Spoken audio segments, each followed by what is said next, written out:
کیا وجہ ہے کہ آج ہمارے نوجوان گناہوں کی راہوں پر جا رہے ہیں؟ کیا وجہ ہے کہ بیٹیوں کے نکاح میں سالوں کی تاخیر ہو رہی ہے؟ کیا کبھی ہم نے سوچا ہے کہ ہمارے معاشرے میں بے حیائی، زنا، خفیہ تعلقات اور نوجوانوں کی بربادی اتنی عام کیوں ہو گئی ہے؟ وجہ صاف ہے، ہم نے نکاح کو مشکل کر دیا اور گناہ کو آسان۔ ہم نے رسموں، شرطوں اور دنیا داری کے پیچھے سنت رسول صلی اللہ علیہ وسلم کو بھلا دیا، اور اس کا نتیجہ آج ہم سب کے سامنے ہے۔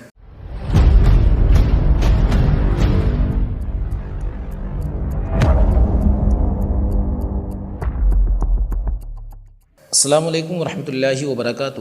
آج کا ہمارا موضوع نکاح میں تاخیر اور غیر شرعی تعلقات ہے۔ اسلام میں نکاح کوئی دنیاوی رسم نہیں بلکہ ایک پاکیزہ عبادت اور ایک مقدس معاہدہ ہے۔ اللہ تبارک و تعالیٰ قرآن کریم میں فرماتا ہے وَأَنكِحُوا الْأَيَامَ مِنكُمْ، اور تم میں سے جو بغیر نکاح کے ہوں ان کے نکاح کر دو۔ نکاح صرف دو افراد کو نہیں جوڑتا بلکہ دو خاندانوں، دو نسلوں اور ایک پاکیزہ معاشرے کی بنیاد رکھتا ہے۔ لیکن جب ہم نکاح کو مشکل بناتے ہیں تو گناہ، فتنہ اور بے راہ روی آسان ہو جاتی ہے۔ آج نکاح کے راستے میں کون سی رکاوٹیں ہیں؟ جہیز، تعلیم و کیریئر، ذات برادری کا فخر، شادی کی مہنگی رسومات، اور ایک بیٹی ماں باپ کی دہلیز پر جوانی گزار رہی ہے اور ایک نوجوان خواہشات میں جلتا ہے، اور پھر شروع ہوتا ہے شیطان کا کھیل۔ انسٹاگرام پر فرینڈ ریکویسٹ، واٹس ایپ پر ہلو کیسی ہو، چیٹنگ، کال، ویڈیو کال، ملاقاتیں، اس کے بعد وعدے اور آخر میں زنا۔ جب ماں باپ نکاح میں تاخیر کرتے ہیں تو بچہ اپنا نکاح خود کرتا ہے، لیکن غلط طریقے سے، اور بعض اوقات بات صرف گناہ تک نہیں بلکہ عزت، نسل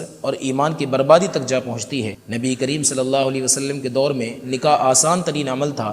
نہ سونا، نہ زیور، نہ بارات، نہ جہیز، صرف دین، سچائی اور رضامندی۔ وقت آ گیا ہے کہ ہم اس موضوع پر سنجیدگی سے سوچیں، نکاح کو آسان بنائیں، رسم و رواج کو دین پر ہرگز ترجیح نہ دیں۔ لڑکی ہو یا لڑکا، نکاح میں تاخیر نہ کریں، بے جا شرطوں سے توبہ کریں، اور اگر آپ صاحب حیثیت ہیں تو دوسروں کے نکاح میں مدد کریں۔ اگر آپ بھی اس بات سے اتفاق رکھتے ہیں کہ نکاح کو آسان ہونا چاہیے تو اس ویڈیو کو زیادہ سے زیادہ شیئر کریں اور ایک اچھا سا کمنٹ باکس میں ضرور لکھیں۔ اللہ تبارک و تعالی ہم سب کو پاکیزگی کے ساتھ جینے اور اپنی نسلوں کو گناہوں سے بچانے کی توفیق عطا فرمائے۔ السلام علیکم ورحمۃ اللہ وبرکاتہ۔